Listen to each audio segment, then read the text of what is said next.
अहमात्मा गुडाकेश सर्वभूताशयस्थित अहमादिश्च मध्यम च भूतानामंत एव च. हे अर्जुना, सर्व जीवांच्या अंतर्यामी स्थित असणारा परमात्मा मी आहे.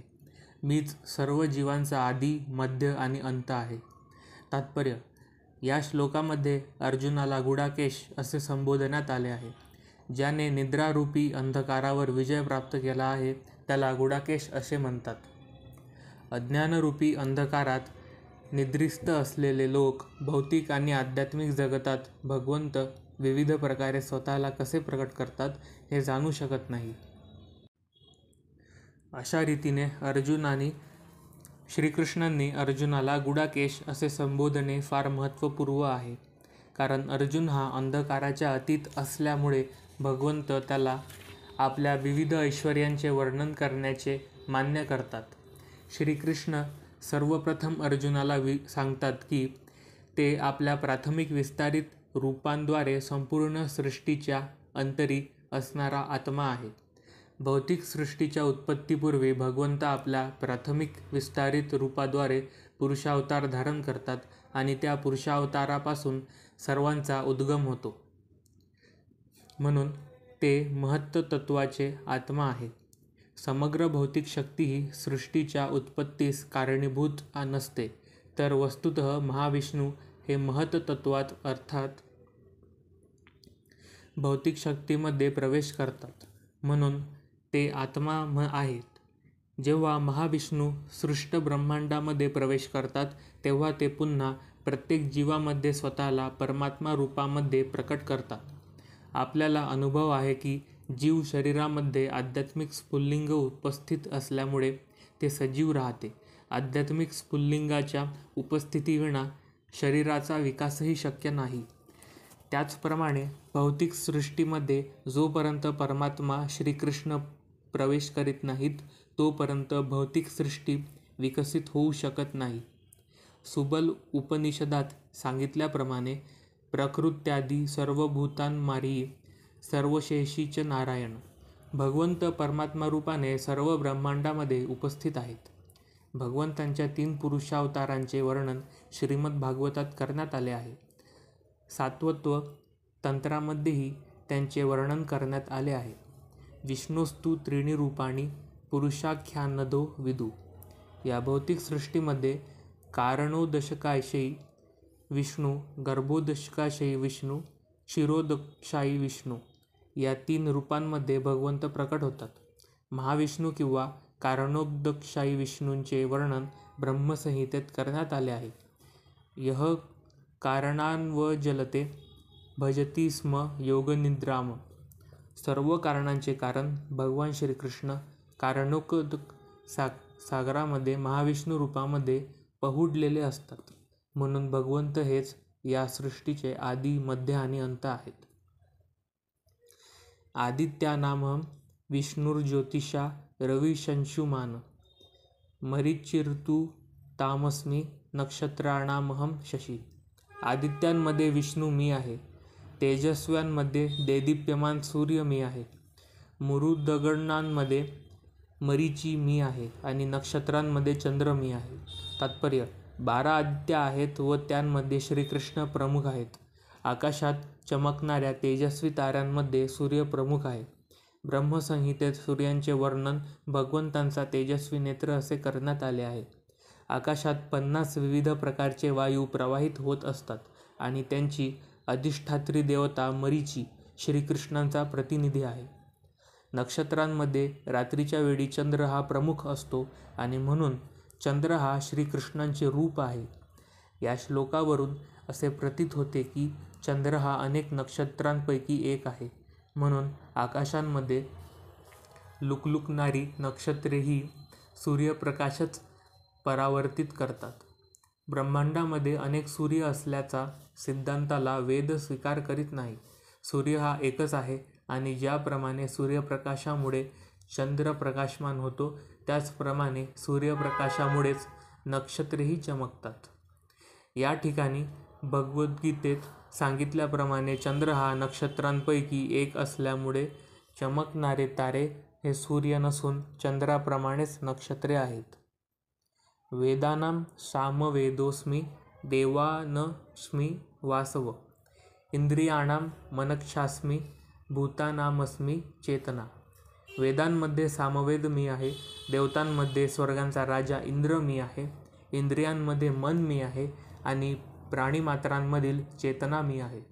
तात्पर्य: पदार्थ आणि चेतनत्व यांतील भेद हाच आहे की पदार्थाला जीवाप्रमाणे चेतना नसते, म्हणून ही चेतना श्रेष्ठ आणि शाश्वत आहे.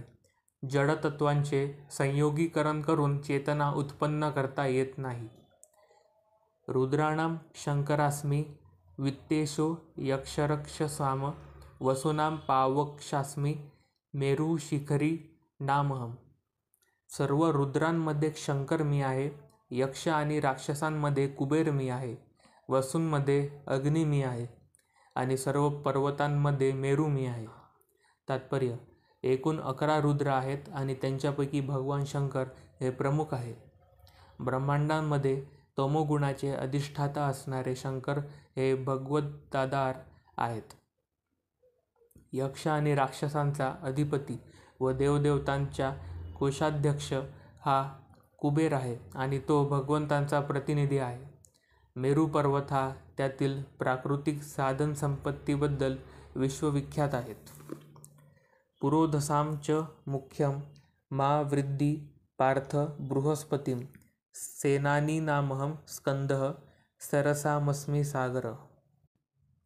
हे अर्जुना, पुरोहितांमधील प्रमुख पुरोहित बृहस्पती मीच असल्याचे जाण.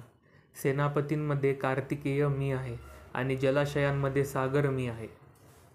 तात्पर्य: स्वर्गलोकातील देवांमध्ये इंद्र प्रमुख आहे आणि म्हणून त्याला स्वर्गाधिपती म्हटले जाते. इंद्र ज्या ग्रहलोकावर राज्य करतो त्या ग्रहलोकांना इंद्रलोक असे म्हणतात. बृहस्पती हा इंद्राचा पुरोहित आहे आणि इंद्र हा राजाधिराज असल्यामुळे बृहस्पती ही प्रमुख पुरोहित आहे. ज्याप्रमाणे इंद्र राजाधिराज आहे आणि त्याप्रमाणे शंकर व पार्वती यांचा पुत्र स्कंद किंवा कार्तिकेय हा सर्व सेनापतींचा प्रमुख आहे. सर्व जलाशयांमध्ये समुद्र हा सर्वश्रेष्ठ आहे. श्रीकृष्णांच्या या सर्व विभूती त्यांची महानता सुचवितात. महर्षीणां भृगुरः गिरामस्मेकमक्षरं यज्ञानां जपयज्ञोऽस्मि स्थावराणां हिमालय. महर्षींमध्ये भृगु मी आहे, ध्वनीमध्ये दिव्य ओंकार मी आहे, यज्ञांमध्ये जपयज्ञ मी आहे आणि अचल पदार्थांमध्ये हिमालय मी आहे. तात्पर्य: ब्रह्मांडातील प्रथम जन्मलेला जीव ब्रह्मदेव आणि याने विविध योनींच्या विस्ताराकरिता अनेक पुत्र निर्माण केले. या पुत्रांपैकी भृगु सर्वात सामर्थ्यशील ऋषी होते. सर्व दिव्य ध्वनींमध्ये ओंकार हे भगवान श्रीकृष्णांचे रूप आहे. सर्व यज्ञांमध्ये हरे कृष्ण कृष्ण कृष्ण हरे हरे, हरे राम राम राम हरे हरे या महामंत्राचा जपयज्ञ म्हणजे श्रीकृष्णांचे परम पवित्र रूप आहे. कधीकधी पशुयज्ञांचे विधान केलेले असते, परंतु हरे कृष्ण महामंत्राच्या यज्ञामध्ये हिंसेचा प्रश्न मुळीच उद्भवत नाही. हा यज्ञ अत्यंत सुलभ आणि अत्याधिक शुद्ध आहे. सर्व ग्रहलोकांमध्ये जे काही उदात्त आहेत ते सर्व श्रीकृष्णांचेच रूप आहे. म्हणून जगातील सर्वात उंच असा हिमालय पर्वतसुद्धा श्रीकृष्णांचेच रूप आहे. पूर्वीच्या श्लोकात मेरू पर्वताचा उल्लेख करण्यात आला होता, परंतु मेरू पर्वत हा कधीकधी हलविता येतो, पण हिमालय पर्वत हा अचल आहे. म्हणून हिमालय पर्वत हा मेरू पर्वताहूनही श्रेष्ठ आहे. अश्वस्थं सर्ववृक्षाणां देवर्षीणां च नारद गंधर्वाणां चित्ररथ सिद्धानां कपिलो मुनी.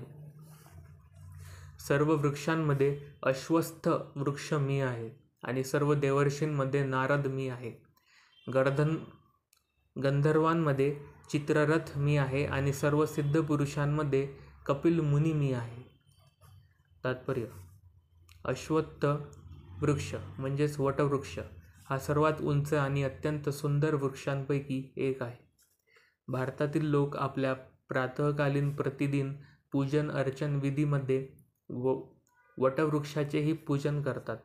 देवदेवतांमध्ये नारदांचीही ते पूजा करतात, कारण नारद सर्वश्रेष्ठ भक्त आहेत.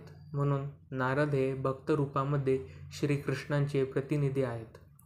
गंधर्व लोकांमधील सर्व गंधर्व अत्यंत मधुर आवाजात गायन करतात आणि या गंधर्वांमध्ये चित्ररथ सर्वोत्तम आहे.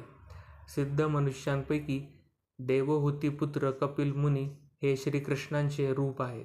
कपिल मुनींना श्रीकृष्णांचा अवतार मानण्यास येते आणि त्यांनी सांगितलेल्या तत्त्वज्ञानाचा उल्लेख श्रीमद भागवतात करण्यात आला आहे. त्यानंतर आणखी एक कपिल विख्यात झाला, पण त्याने सांगितलेले तत्त्वज्ञान हे नास्तिकवादी आहे. म्हणून या दोघांमध्ये फार अंतर आहे. उच्चैःश्रवमश्वाना विद्धि माममृतोद्भवम् ऐरावतं गजेंद्राणां नराणां च नराधिपम्. अमृतप्राप्तीकरिता केलेल्या समुद्रमंथनातून उत्पन्न झालेल्या अश्वांमधील अश्व उच्चैःश्रवा मीच आहे. गजेंद्रांमध्ये ऐरावत मी आहे आणि मनुष्यांमध्ये राजा मी आहे. तात्पर्य: सूर आणि असुरांनी एकेकाळी समुद्रमंथन केले. या मंथनातून अमृत आणि विष उत्पन्न झाले आणि भगवान शंकरांनी ते विष प्राशन केले. अमृतापासून अनेक गोष्टी उत्पन्न झाल्या व त्यामुळे उच्चैःश्रवा अश्व हा एक होय. त्याचबरोबर ऐरावत नामक हत्तीही उत्पन्न झाला. दोन्ही प्राण्यांची अमृतापासून उत्पत्ती झाल्यामुळे त्या दोघांनाही विशिष्ट महत्त्व आणि हे दोघेही श्रीकृष्णांचीच रूपे आहेत. मनुष्यांमध्ये राजा हा श्रीकृष्णांचा प्रतिनिधी आहे, कारण श्रीकृष्ण हे ब्रह्मांडाचे पालनपोषण करते आहेत आणि ज्या राजांना त्यांच्या दैवी गुणांमुळे राजाच्या पदावर नियुक्त केले जाते ते आपल्या राज्याने पालनपोषण करतात. युधिष्ठिर महाराज, परीक्षित महाराज आणि भगवान श्रीराम यांच्यासारखे राजे हे अत्यंत धर्मनिष्ठ होते आणि ते सदैव आपल्या प्रजेच्या कल्याणाचाच विचार करीत असत. वेदांमध्ये राजाला भगवंतांचा प्रतिनिधी मानण्यात येते. तथापि या युगामध्ये धर्माच्या ऱ्हासाबरोबरच राजसत्ताक पद्धतीची अवनती झाली आणि आता तर ती पूर्णपणे नष्ट झाली आहे. तरीही आपण जाणले पाहिजे की प्राचीन काळी धर्मनिष्ठ राजांच्या अंमलाखाली जनता अधिक सुखी होती. आयुधानामहं व्रजं धेनूनामस्मि कामधुक् प्रजनास्मि कंदर्प सर्पाणामस्मि वासुकी. सर्व आयुधांमध्ये वज्र मी आहे, गायींमध्ये सुरभी गाय मी आहे, प्रजोत्पादनास कारण असणारा कामदेव मदन मी आहे आणि सर्पांमध्ये वासुकी मी आहे. तात्पर्य: व्रज हे खरोखर शक्तिशाली अस्त्र आहे व ते श्रीकृष्णांच्या शक्तीचे प्रतीक आहेत. परमव्योमातील कृष्णलोकामध्ये अशा गायी आहेत की ज्यांचे दुग्धदोहन केव्हाही करता येते आणि त्या गायी हवे तितके दूध देतात. अर्थात अशा गायी भौतिक जगतामध्ये नाहीत, परंतु त्या कृष्णलोकामध्ये असल्याचा उल्लेख आढळतो. अशा गायींना सुरभी असे म्हटले जाते आणि भगवंत अशा अनंत गायींचे पालन करतात. कंदर्प म्हणजे चांगली संतती उत्पन्न करण्याकरिता कामवासना आहे आणि म्हणून कंदर्प हा श्रीकृष्णांचा प्रतिनिधी आहे. कधीकधी केवळ इंद्रियतृप्तीकरिता मैथून केले जाते, परंतु असे मैथून हे श्रीकृष्णांचे प्रतीक असू शकत नाही. तथापि चांगल्या प्रजोत्पादनासाठी केलेले मैथून म्हणजे कंदर्प होय आणि ते श्रीकृष्णांचे प्रतीक आहेत. अनंतश्चास्मि नागाणां वरुणो यादमासम पितॄणामर्यमा चास्मि यः संयमतामहम्. नागांमध्ये अनंत मी आहे आणि जलचरांमध्ये मी वरुण आहे. पितरांमध्ये अर्यमा मी आहे आणि नियमन करणाऱ्यांमध्ये मृत्यूचा नियंता यमदेव मी आहे. तात्पर्य: सर्व नागांमध्ये अनंतनाग सर्वश्रेष्ठ आहे आणि जलचरांमध्ये वरुणदेव सर्वश्रेष्ठ आहे. हे दोघेही श्रीकृष्णांचे प्रतीक आहेत. पितृलोकांचा अधिष्ठाता असलेला अर्यमा हा श्रीकृष्णांचाच प्रतिनिधी आहे. दुष्टांना शासन करणारे अनेक जीव आहेत आणि त्यांमध्ये यमदेव प्रमुख आहे. या पृथ्वीच्या जवळच असणाऱ्या ग्रहलोकात यमदेव राहतो. जे पापी आहेत त्यांना मृत्यूनंतर तेथे नेले जाते आणि यमराज त्यांना निरनिराळ्या प्रकारच्या शिक्षा देण्याची अवस्था करतो. प्रल्हादास्मी दैत्यानां कालं कलयतामहं मृगाणां च मृगोन्द्रियं वैनतेयश्च पक्षिणाम. दैत्यांमध्ये भक्तराज प्रल्हाद मी आहे. दमन करणाऱ्यांमध्ये काळ मी आहे. पशूंमध्ये सिंह मी आहे आणि पक्ष्यांमध्ये गरुड मी आहे. तात्पर्य: दिती आणि अदिती या दोन भगिनी आहेत. अदितीपुत्रांना आदित्य व दितीपुत्रांना दैत्य असे म्हटले जाते. सर्व आदित्य हे भगवंतांचे भक्त आहेत आणि दैत्य हे नास्तिक आहेत.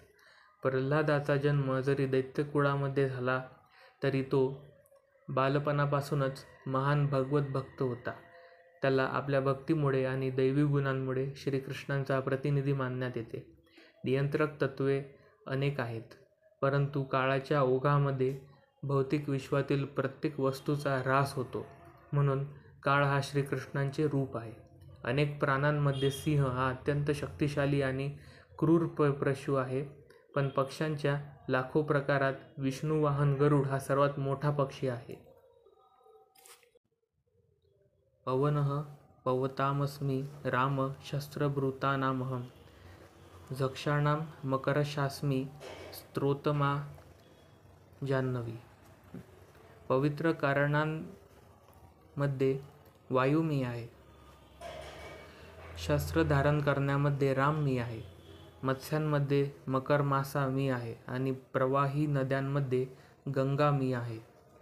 तात्पर्य: सर्व जलचरांमध्ये शार्क हा सर्वात मोठा आणि निश्चितच मनुष्यांसाठी घातक आहे. म्हणून शार्क मासा म्हणजे श्रीकृष्णांचीच विभूती आहे. सर्गाणामन्दितरश्च मध्यम चैवाहमर्जुन अध्यात्मविद्याविद्यानां वादः प्रवदतामहं. हे अर्जुना, सर्व सृजनांचा आदी, अंत आणि मध्यही मीच आहे. सर्व विद्यांमध्ये अध्यात्मविद्या मी आहे आणि तर्कशास्त्रींमध्ये निर्णायक सत्य मी आहे.